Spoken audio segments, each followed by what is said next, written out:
The Prince presents Wuthering Waves vs Genshin Impact. These two gacha games are competing at the Game Awards this year alongside the other titles for the title of the best game according to players worldwide. In this video, to be honest, I won't be taking a neutral stance. Instead, I will share my personal opinion on both games, analyzing them thoroughly and even delving into the finer details where each game truly excels over the other.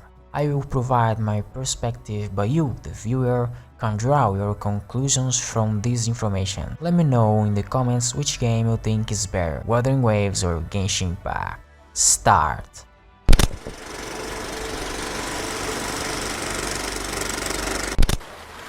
The weather in Wuthering Waves is better. Rain, sun, clouds, general atmosphere. The game feels more alive in this regard. While neither Wuthering Waves nor Genshin Impact has invested in weather as extensively as their main inspiration Breath of the Wild, both have a good atmospheric feel.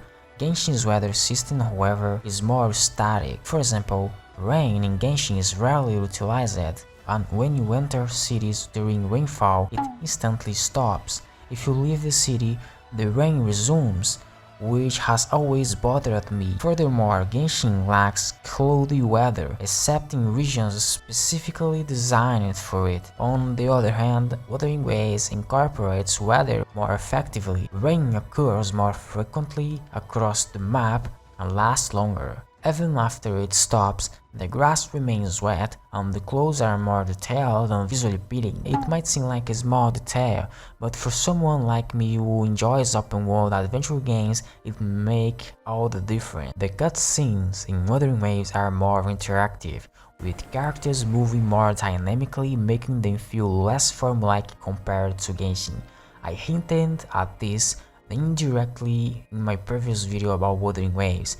This dynamic interaction is another factor that draws players into the game and adds charisma to the story. Characters are more animated and expressive, making the narrative either more fun or immersive depending on the tone. Genshin, while trying to improve in this area, hasn't made enough progress, especially for a 4-year-old game with plenty of time to advance this aspect. In Genshin, characters often have repetitive movements, either holding their faces in thought or gesturing with their hands while speaking. That's essentially all you see during dialogue, which isn't particularly engaging. Luckily, Genshin's text is well written, which keeps me intrigued enough to follow the story. When it comes to art, Wuthering Waves NPCs are more detailed and visually appealing, as are the 3D models of its main characters. Their design has depth and their skills are visually stunning. This game takes great care in crafting its characters. However, Genshin's overall art style is more iconic and distinctive. Its characters are far more unique and recognizable, making Genshin's world feel more intriguing and varied. While Wuthering Waves may excel in graphical fidelity and detail, it can't match the artistic beauty and creative direction of Genshin. Every Genshin character has a unique design that's instantly identifiable, just like its regions. And when it comes to artistic direction, Genshin has no equal in the gacha world at this moment. Its landscapes are breathtaking, and its world has a color palette and identity of its own. It truly feels alive. For this reason, Genshin's exploration is superior. It features more distinct and creative locations thanks to Hoyoverse efforts in this area.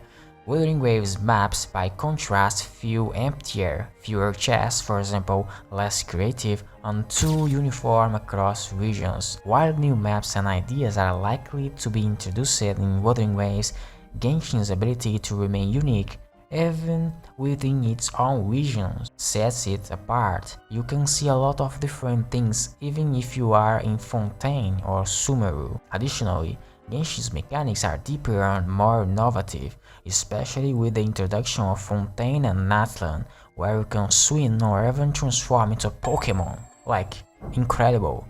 While I don't doubt that Wuthering Waves could surpass Genshin in the long run, since Kuro Games seems more forward-thinking than Hoyoverse, we'll have to wait and see. Speaking of which, One major advantage of Wuthering Waves is Kuro Games itself, its responsiveness to its global community, in stark contrast to Hoyoverse's focus on its Chinese audience. While the Hoyoverse priorities might be understandable, players outside China deserve attention too.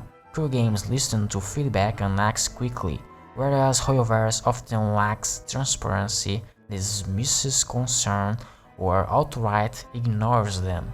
Remember Genshin's first anniversary? Exactly. On a related note, Hoyoverse had 2 years to improve Kamisato Ayaka from CBT1 to Inazuma's release, but instead, after 2 years, she was basically the same. While they later fixed her design with a new skin featuring improved hair and polish, her default model remained unchanged despite all that time.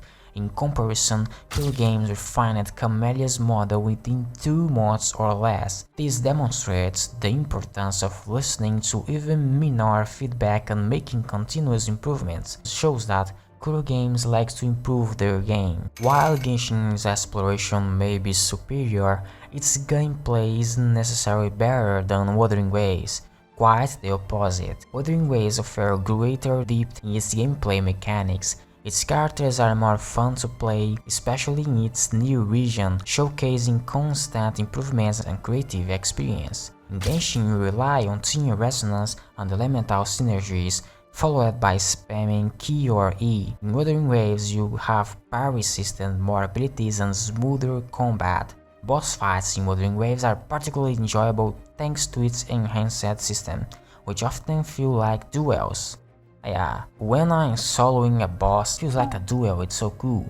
And let's just say that Wuthering Waves can do things that Genshin can't. However, the story of Genshin Impact is crafted more intelligently to keep players engaged. Take Mondstadt for example, it's much simpler than other regions in terms of story, making it easier to digest. Mondstadt serves as a prologue to introduce Teyvat and its mechanics.